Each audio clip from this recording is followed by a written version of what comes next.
Hey everyone, before I tell you what happened to me and my friends in that abandoned mine, please hit that subscribe button and give this video a thumbs up. Trust me, you're going to want to follow this channel after what I'm about to share with you. My name is Michael Graves, and I'm a documentary filmmaker. I used to work as an investigative journalist until something happened 3 years ago that made me step back from traditional media. I started a YouTube channel focused on small-town legends and the dark truths hidden beneath them. What I'm about to tell you happened just 6 weeks ago in Wilburn, Kentucky, and I'm still trying to process it all. I had been researching Appalachian mining disasters for my series when I came across references to the Deep Hollow silver mine. The mine was sealed after a catastrophic collapse in 1994 that killed 7 miners.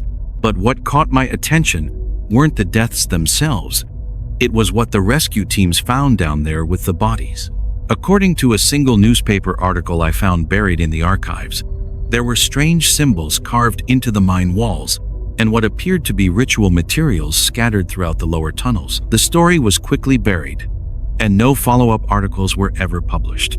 I reached out to my network and assembled a small team for the expedition. Jacob Hill was a construction worker I'd met on a previous shoot, someone who understood structural engineering and could keep us safe underground. Leon Harris was a high school history teacher from Louisville who had been researching the Deep Hollow incident for years. He had access to newspaper archives and local records that weren't available online. Samantha Ortega was an urban explorer with a decent social media following who specialized in abandoned places. She had the equipment and experience we needed for underground exploration. The 5th member of our team was Claire Monroe, an 18-year-old who had actually grown up in Wilburn. She had reached out to me after seeing my preliminary research posted online. Claire told me her grandmother had worked at the mine's administrative office in the 1980s and had always refused to talk about what happened there. When her grandmother passed away the previous year, Claire found a box of old photographs and documents related to the mine. She wanted answers, and I thought her local knowledge would be invaluable. We met at a diner in Wilburn on a gray October morning. The town felt frozen in time, with boarded-up storefronts and empty streets that spoke to an economy that had died with the mines. Claire was quiet and nervous, clutching a worn leather folder containing her grandmother's documents. Leon spread out photocopied newspaper articles across the sticky table, pointing out inconsistencies in the official reports. The rescue operation in 1994 lasted 3 days, he explained. 7 bodies were recovered, but the rescue teams reported finding evidence of human activity in parts of the mine that hadn't been worked in decades. There were fresh candles, carved symbols, and what one report described as a makeshift altar constructed from mining equipment. The county sheriff at the time, a man named William Carver, had ordered the mine permanently sealed and classified the additional findings as irrelevant to the investigation. Samantha was documenting everything with her camera, excited about the potential for her own content. She had explored dozens of abandoned mines across Kentucky and West Virginia without incident. To her, this was just another adventure, another location to add to her growing portfolio of forgotten places. Jacob was more cautious. He studied the structural reports Leon had obtained, noting that the mine had a history of instability even before the final collapse. The mine shaft descended nearly 400 feet into the mountain, with a complex network of tunnels that had been expanded and modified over its 60-year operational history. Some sections had been sealed off long before the final accident due to safety concerns. The mine entrance was located about 3 miles up a winding dirt road that carved through dense forest. The official entrance had been dynamited, closed, and covered with concrete. But Jacob suspected there might be ventilation shafts or emergency exits that could provide access. Claire guided us to an old logging road that her grandmother had mentioned, one that supposedly led to a secondary entrance used by supervisors and emergency crews. We parked at the end of the logging road and hiked through thick underbrush for nearly an hour before finding what we were looking for. Hidden beneath a tangle of blackberry vines and fallen branches was a metal grate covering what appeared to be a ventilation shaft. The grate was old and rusted, secured with a padlock that had long since corroded beyond function. Jacob used bolt cutters to break through the remaining metal, and we found ourselves looking down into a narrow shaft that disappeared into darkness. The air rising from below was cold and carried a metallic scent that reminded me of old blood. Samantha dropped a light stick down the shaft, and we watched it fall for what felt like forever before seeing the faint glow hit bottom. Leon was reading from one of his newspaper clippings. The emergency exit we were about to enter had been mentioned in the rescue reports. Teams had used this same shaft to access the lower tunnels during the body recovery operation. According to the reports, this was where they had found most of the ritual materials. We rappelled down one by one, with Jacob going first to secure the bottom and test the air quality. The shaft opened into a narrow tunnel lined with rotting wooden supports and rusted metal tracks that had once carried mining cars. Our headlamps carved through the darkness, revealing decades of abandonment and decay.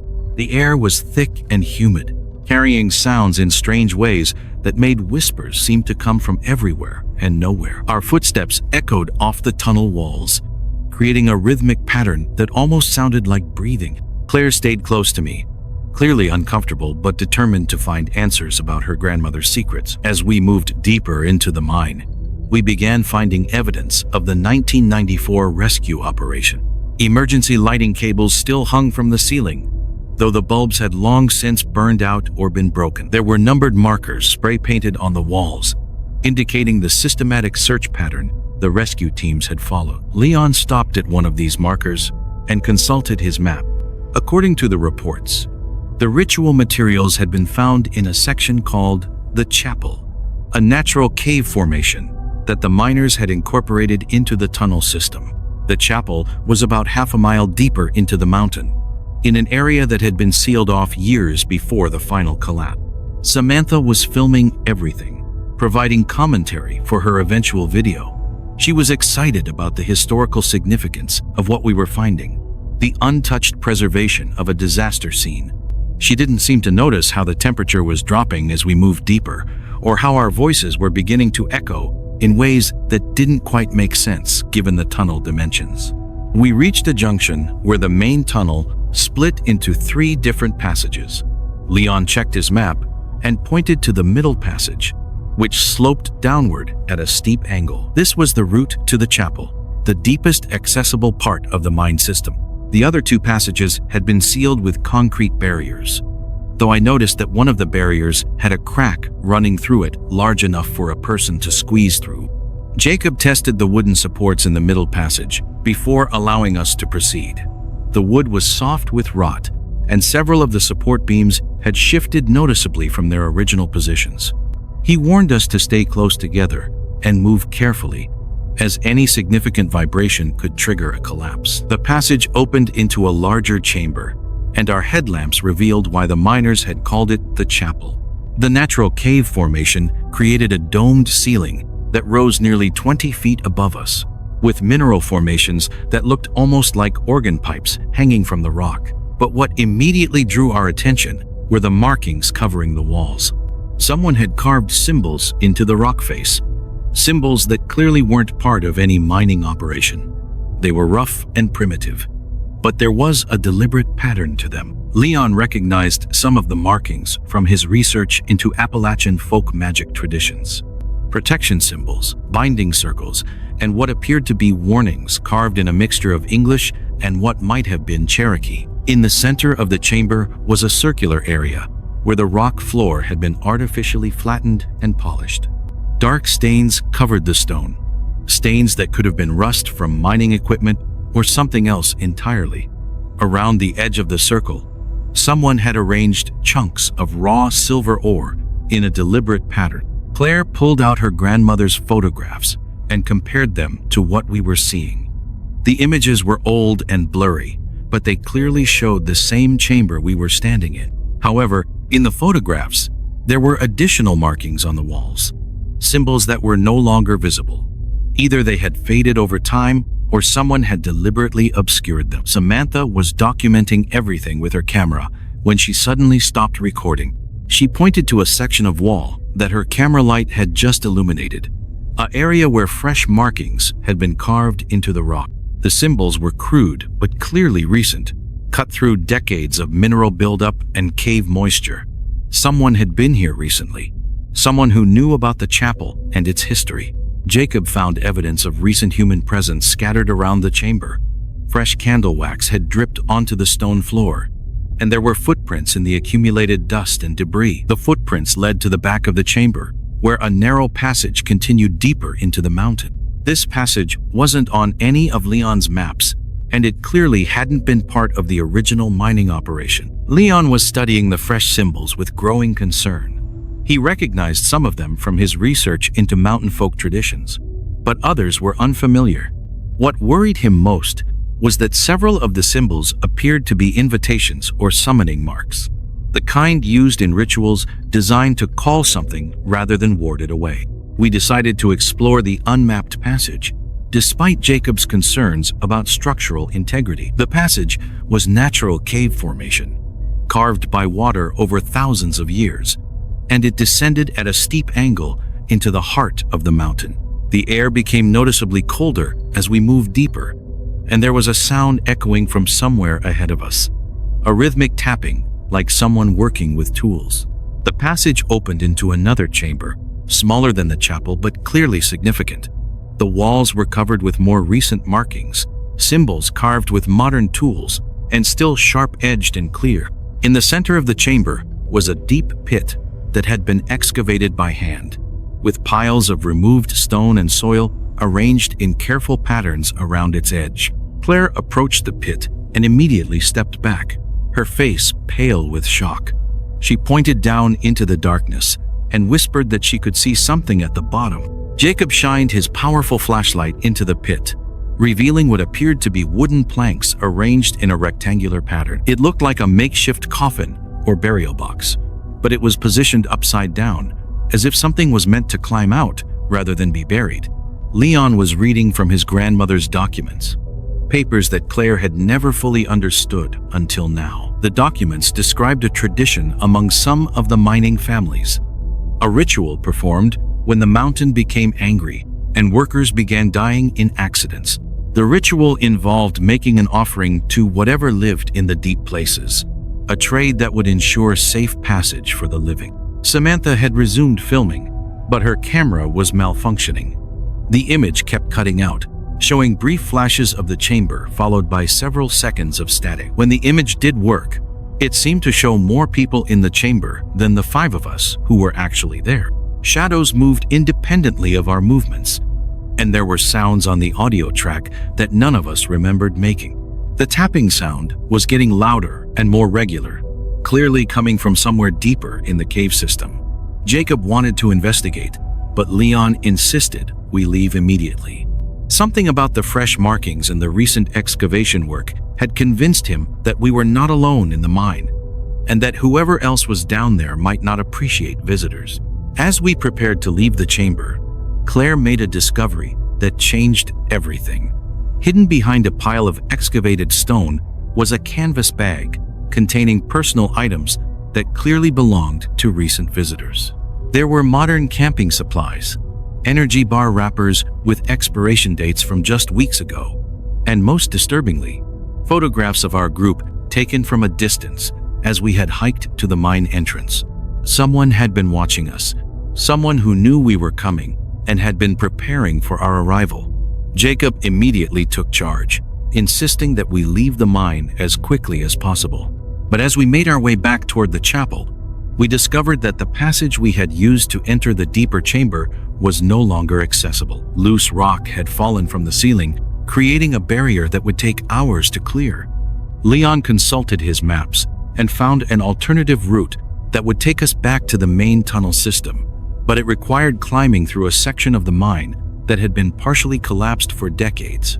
The route was dangerous, but it was our only option for getting back to the surface before whoever was watching us decided to make contact. The climb through the collapsed section was treacherous. The wooden supports had been crushed and twisted, creating a maze of broken beams and loose rock that shifted with every movement. Claire was struggling with the physical demands of the climb, and Samantha had become increasingly agitated about the malfunctioning camera and the photographs we had found. We finally reached the main tunnel system, but something was wrong.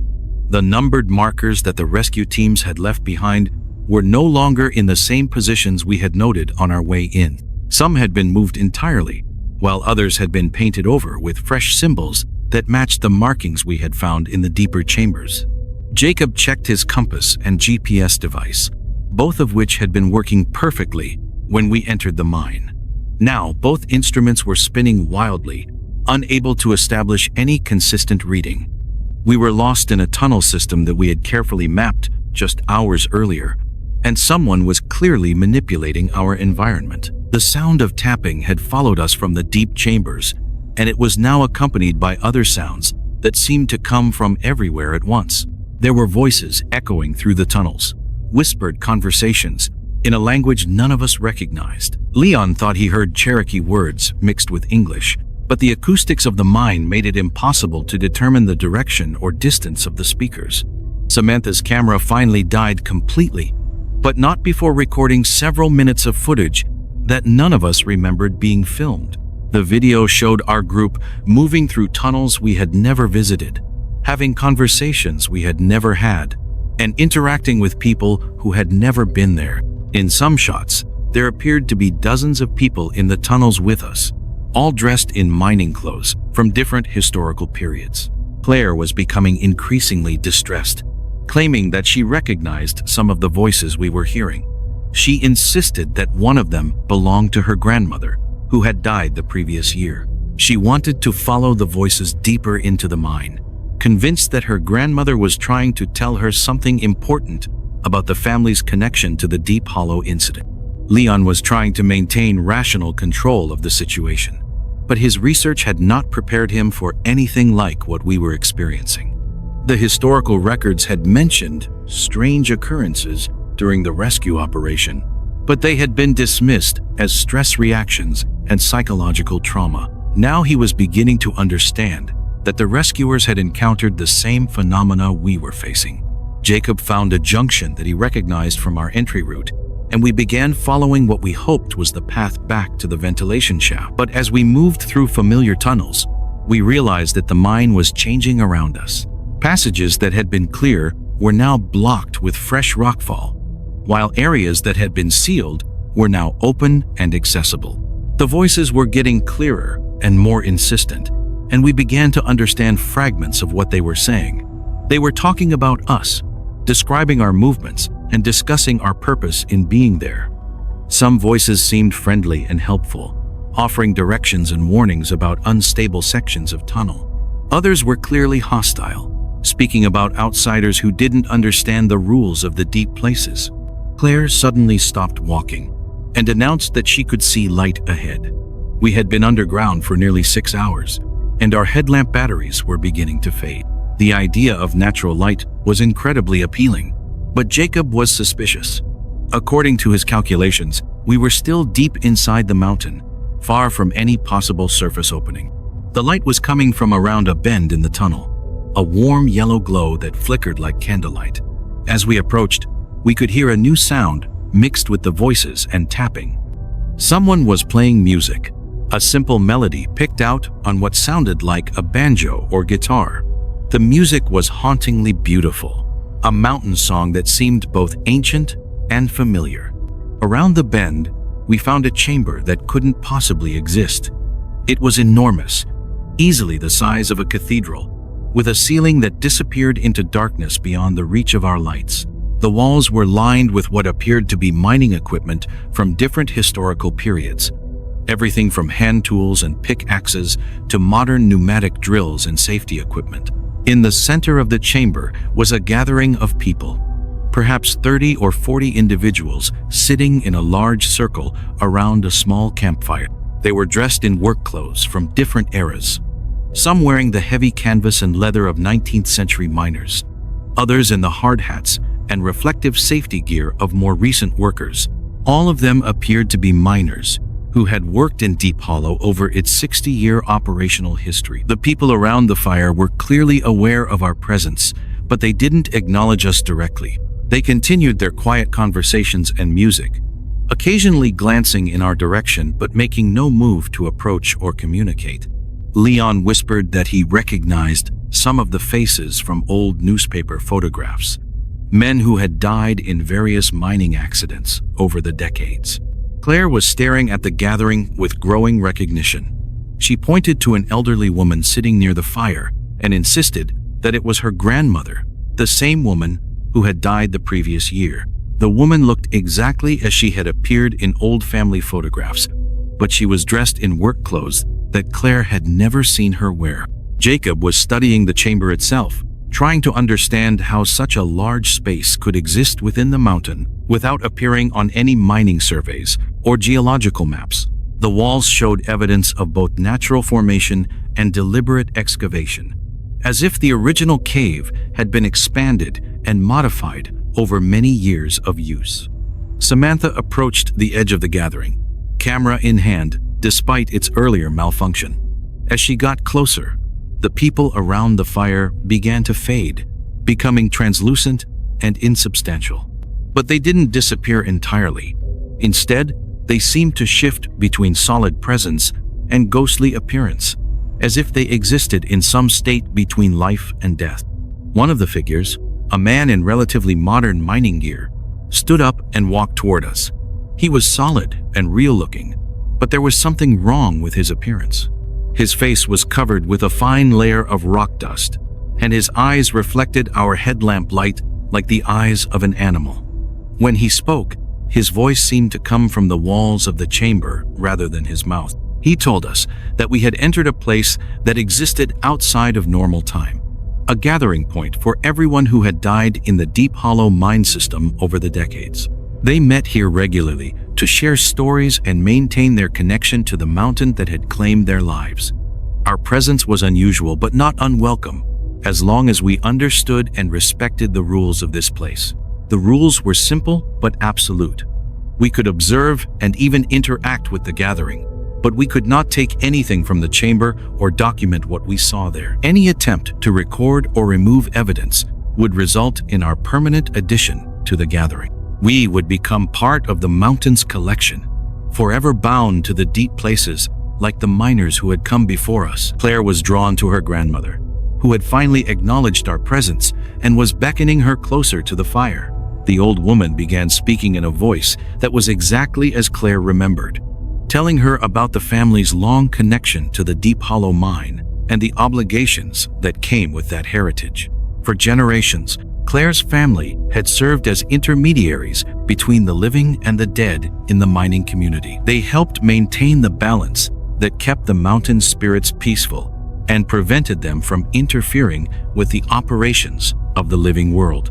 Claire's grandmother had fulfilled this role until her death, and now the responsibility was being passed to Claire. Leon was listening to conversations around the fire, learning about mining accidents and incidents that had never been officially recorded.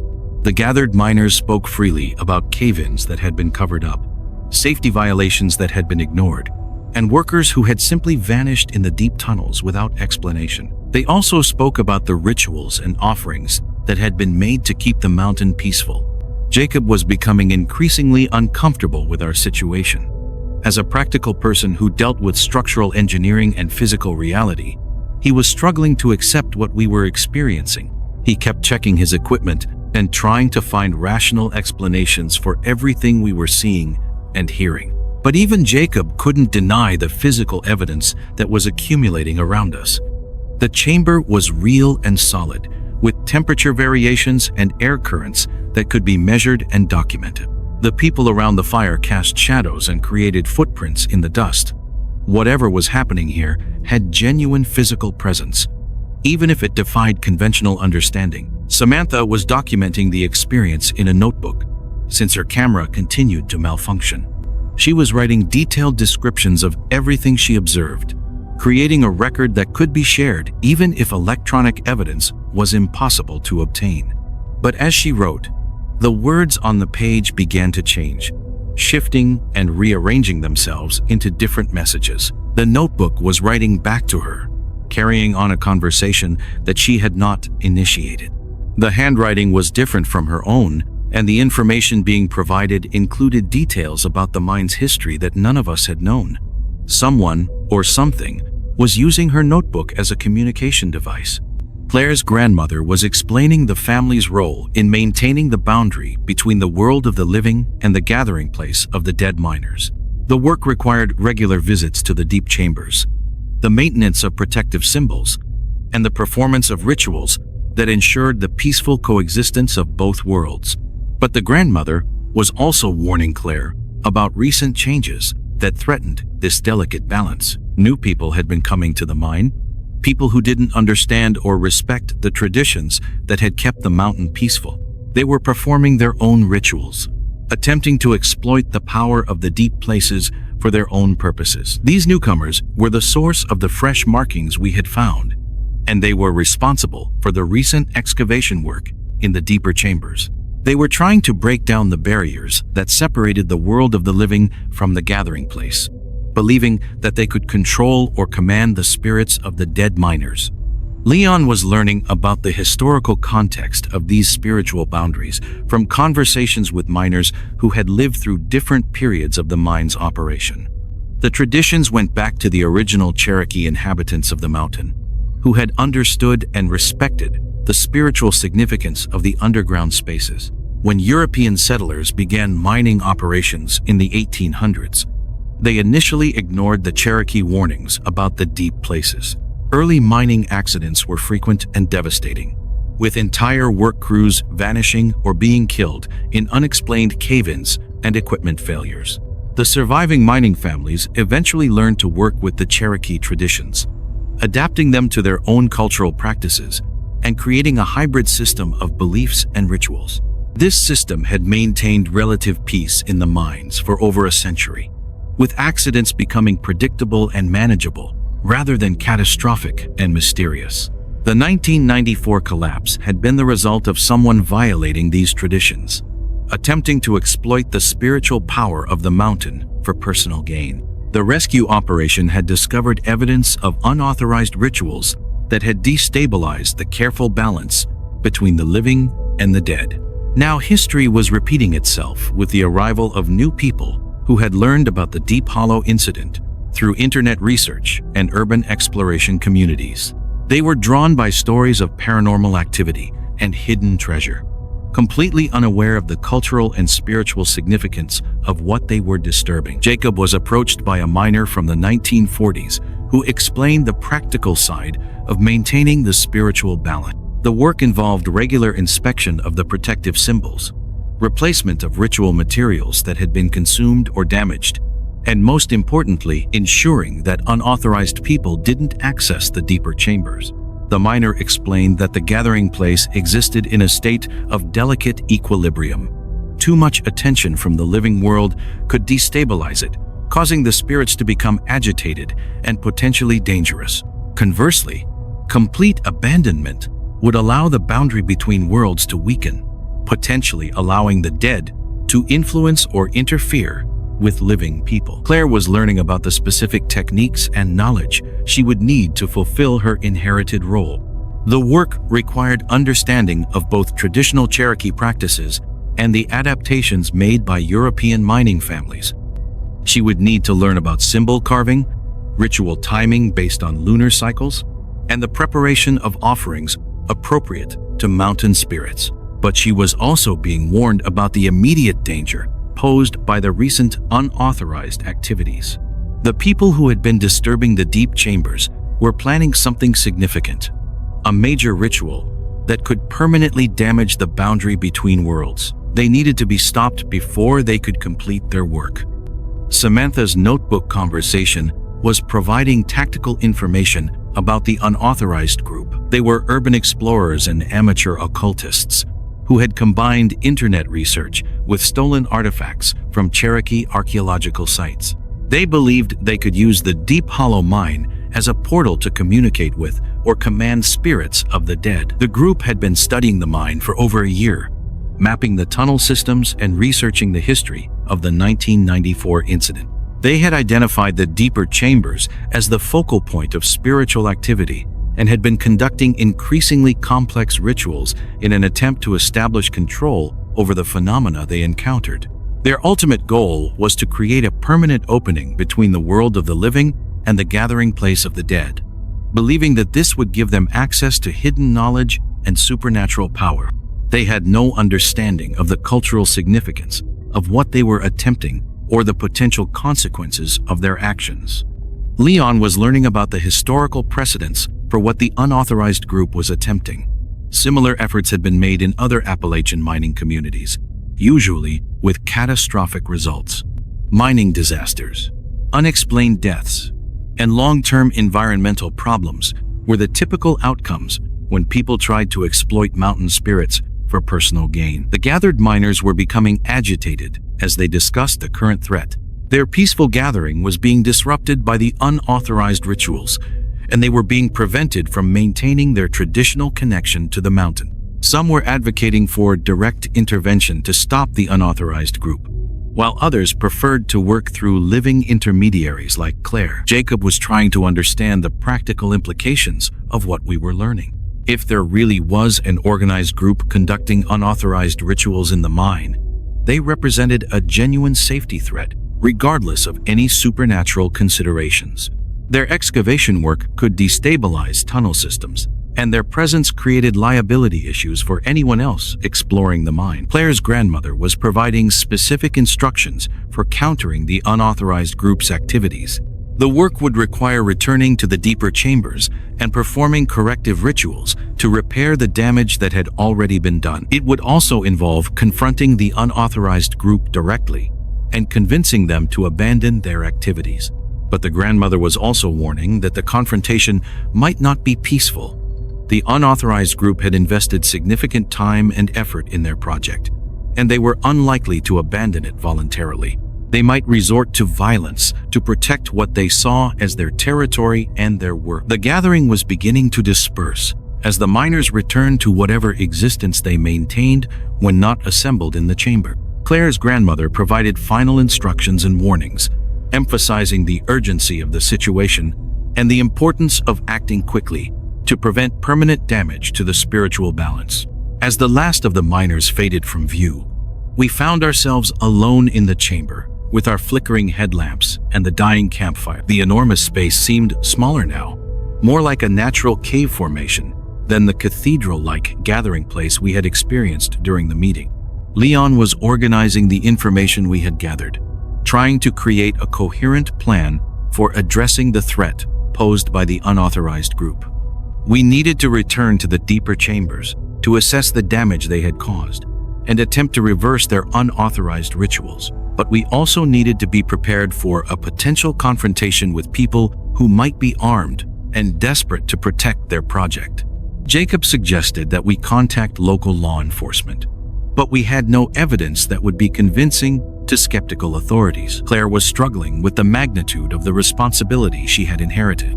The role of spiritual intermediary required knowledge and skills that would take years to develop fully, but the current crisis demanded immediate action. She would have to learn as she went, relying on intuition and the guidance of her grandmother's spirit. Samantha was reviewing her notebook, which continued to fill with information and instructions that she had not consciously written. The handwriting alternated between her own and several different styles, suggesting that multiple entities were using the notebook as a communication device. We made our way back through the tunnel system toward the deeper chambers, following a route that seemed clearer and more straightforward than our earlier exploration. The mine was still changing around us, but now the changes seemed helpful rather than confusing, as if the mountain itself was guiding us toward our destination. The chapel looked different when we returned to it. The symbols on the walls were glowing faintly with their own light, and the central circle showed clear evidence of recent ritual activity. Fresh candles had been burned, and new offerings had been placed around the perimeter of the space. But there were also signs of disturbance and conflict. Some of the original protective symbols had been scratched out or painted over, and the careful arrangement of silver ore had been disrupted. Someone had been working to undo the traditional protections that kept the chamber balanced and stable. The passage to the deeper chambers was now completely clear, with all traces of our earlier rockfall mysteriously removed. The path deeper into the mountain was not just accessible, but appeared to be actively inviting exploration, as if something was drawing us toward a confrontation with whatever awaited us in the depths.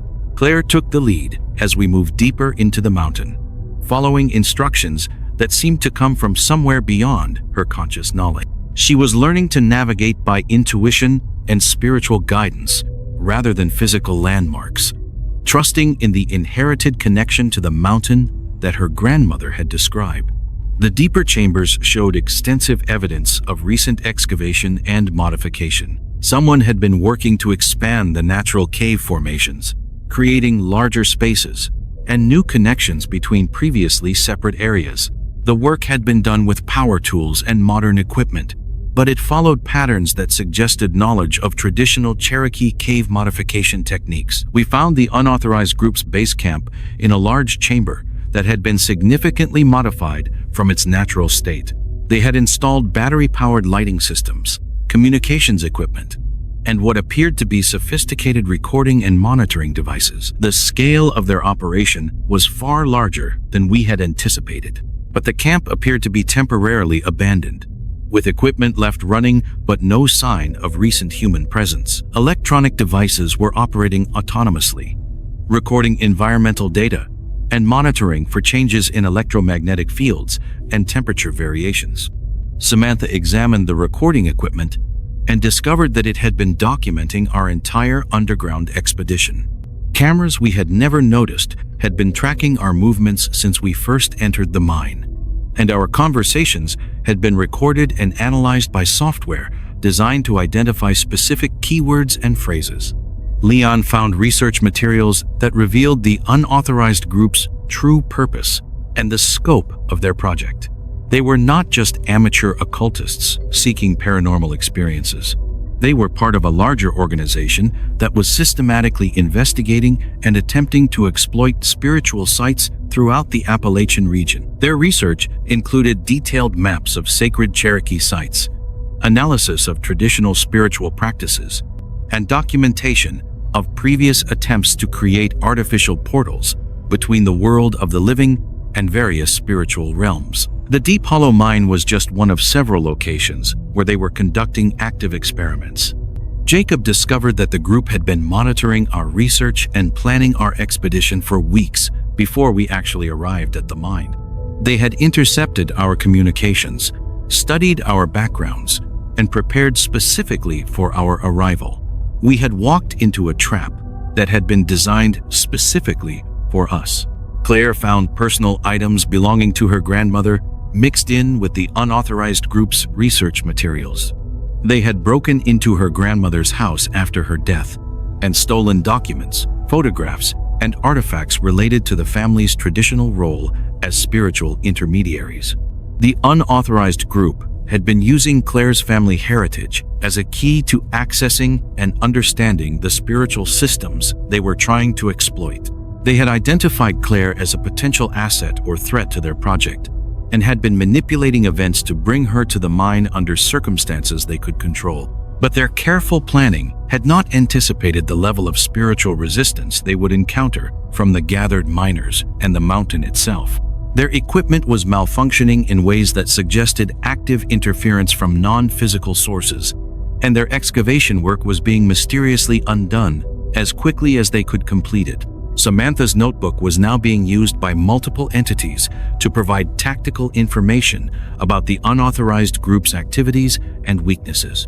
The spirits of the gathered miners were coordinating a response to the threat, using living people as intermediaries to take action in the physical world.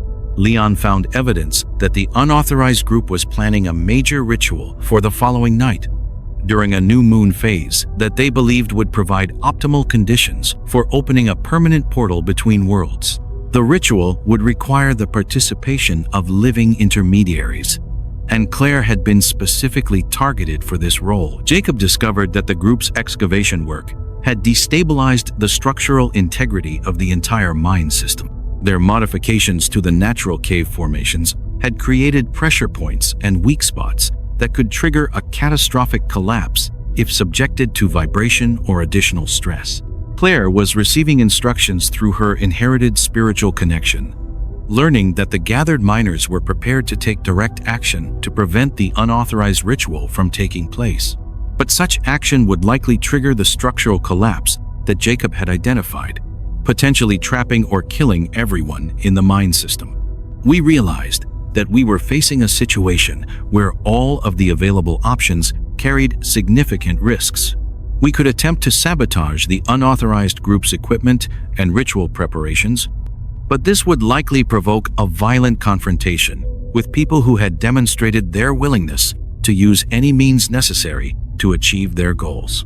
Alternatively, we could try to evacuate the mine and contact authorities, but the unauthorized group had demonstrated sophisticated surveillance capabilities and advanced knowledge of our plans.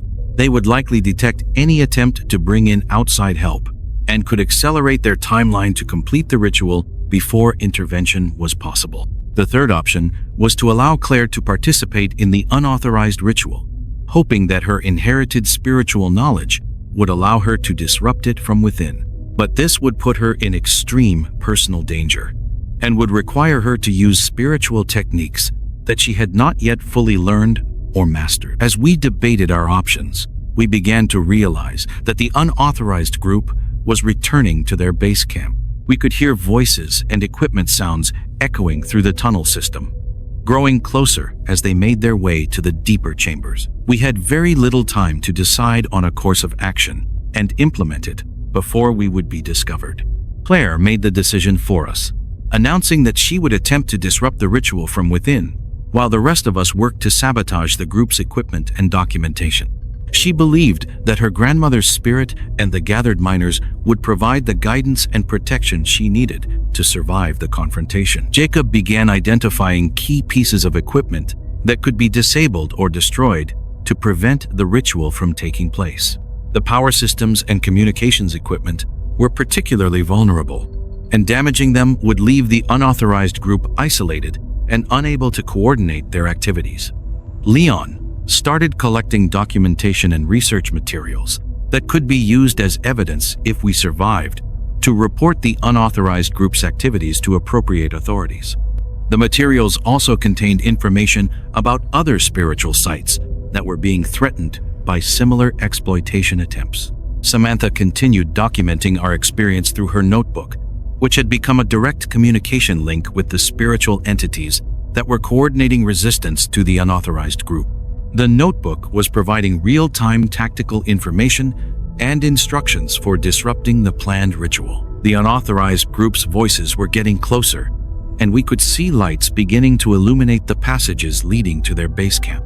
We had perhaps 15 minutes before they would discover our presence and realize that their carefully planned trap had become a confrontation with prepared opponents.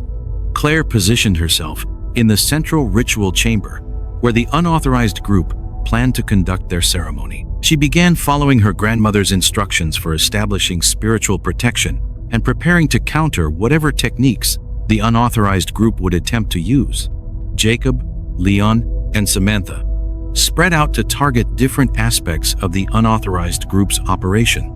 Jacob focused on the power and communication systems, Leon gathered documentation and evidence, and Samantha continued recording information through her spiritually enhanced notebook. The confrontation began when the unauthorized group discovered that their surveillance equipment had been tampered with and their research materials had been disturbed.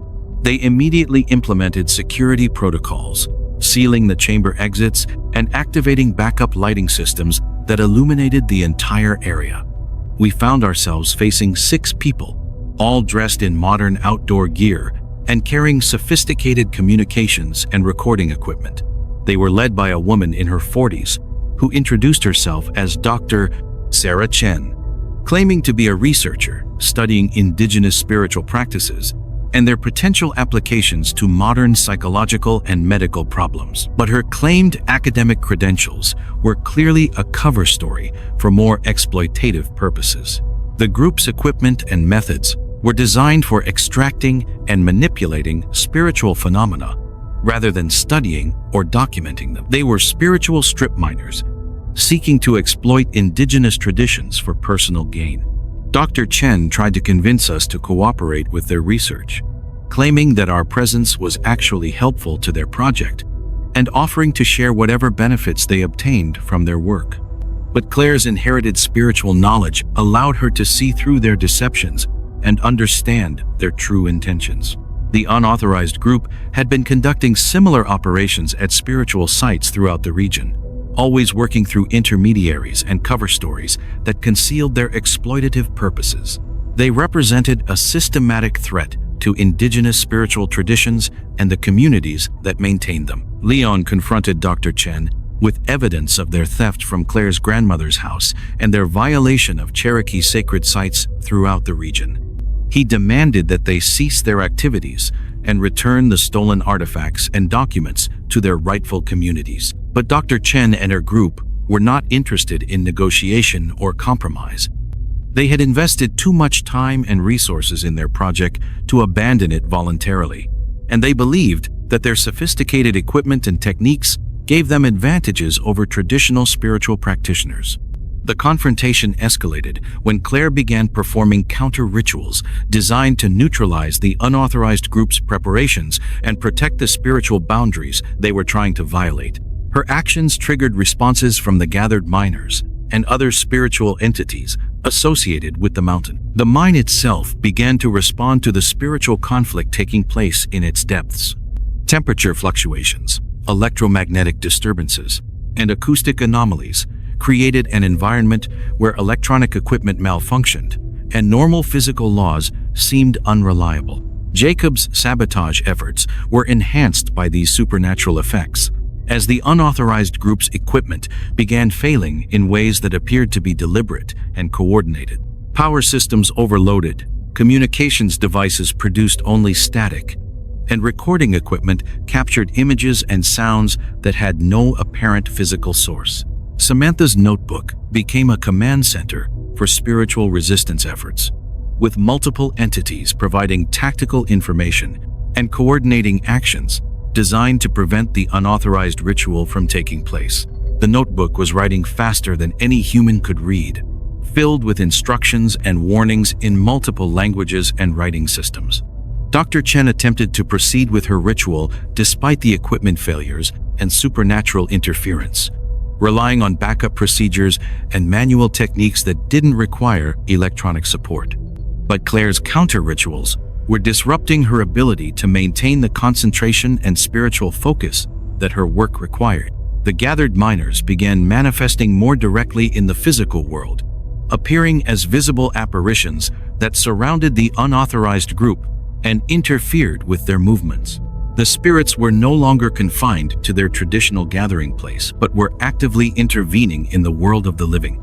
Leon documented everything he observed, creating a record that would be essential for reporting the unauthorized group's activities and preventing similar exploitation attempts at other sites.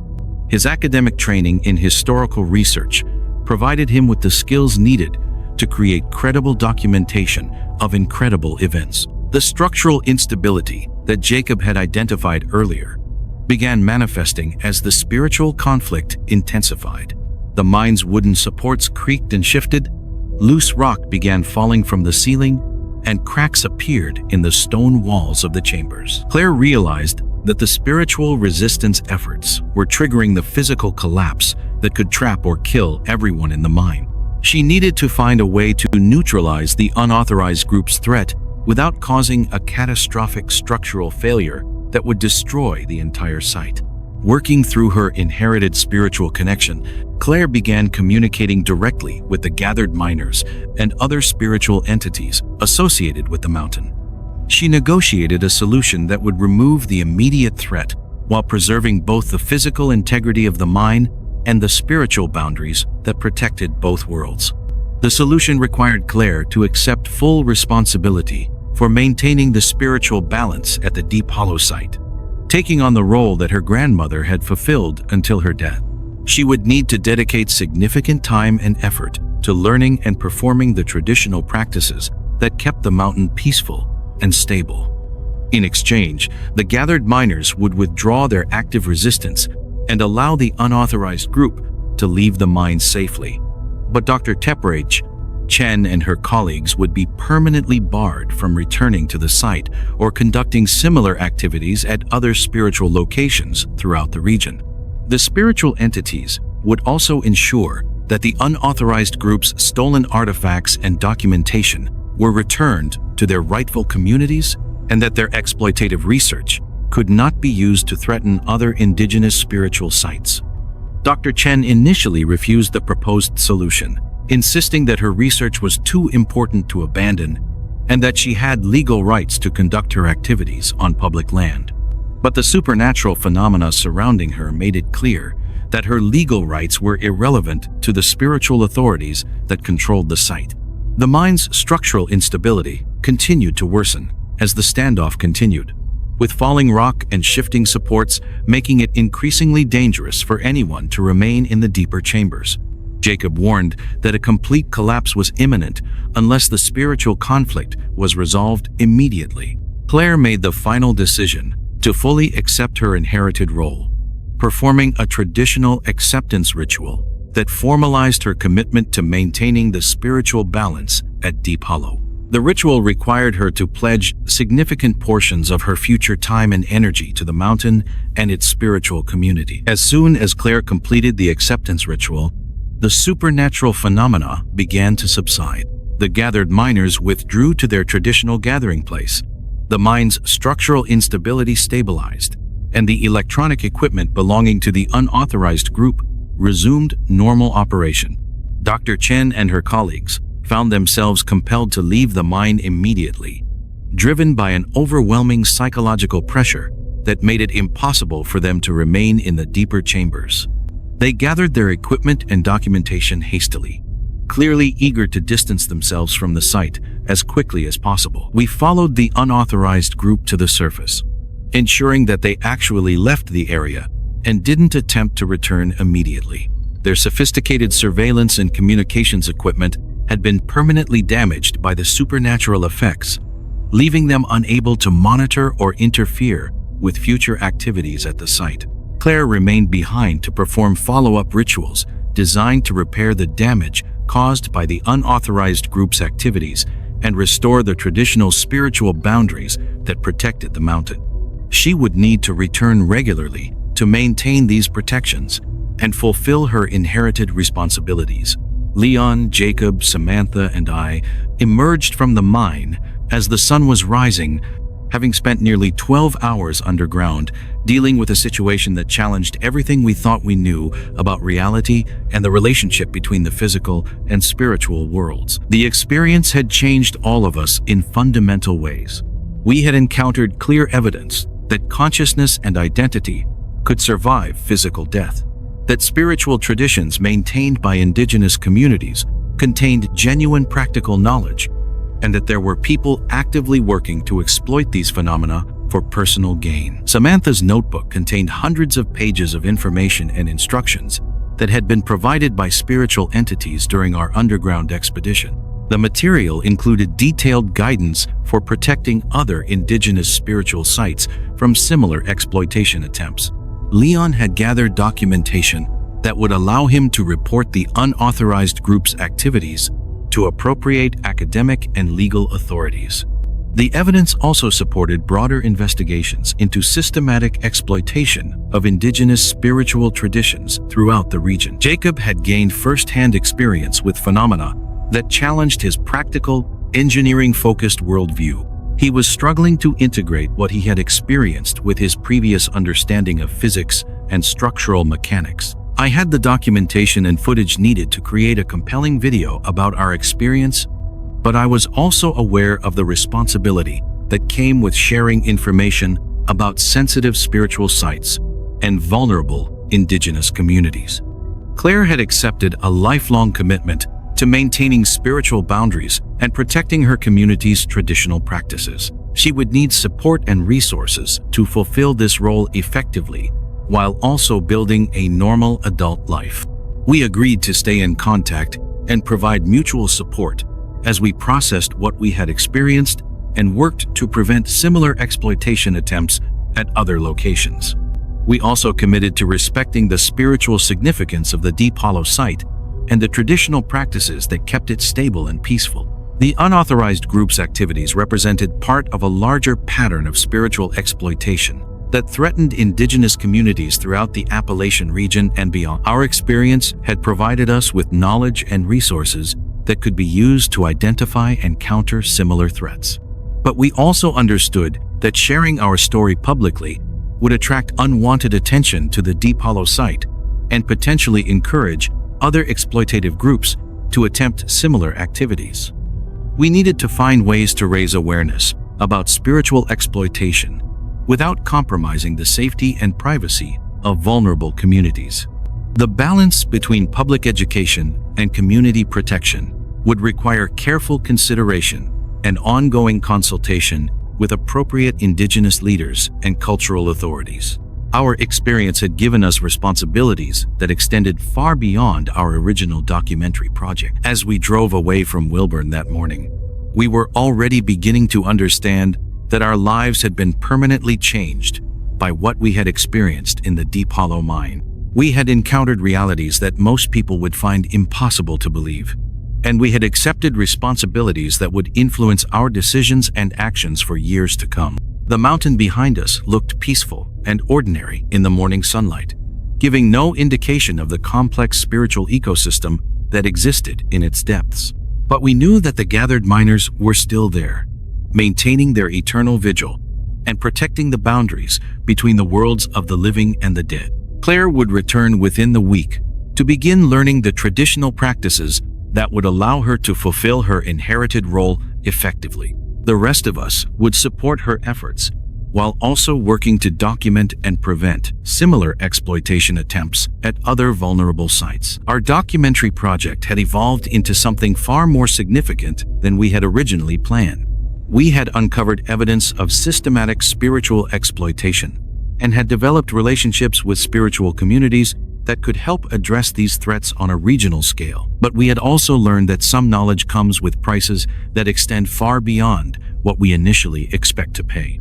Our experience in Deep Hollow had given us insights and responsibilities that would influence every aspect of our future lives. The story I've shared with you represents just the beginning of a much larger investigation into spiritual exploitation and indigenous resistance efforts throughout Appalachia. If you found this account compelling, there are other sites and communities that need attention and support. But please remember that spiritual sites like Deep Hollow are not tourist attractions or entertainment venues. They are sacred spaces maintained by living communities with genuine cultural and religious significance.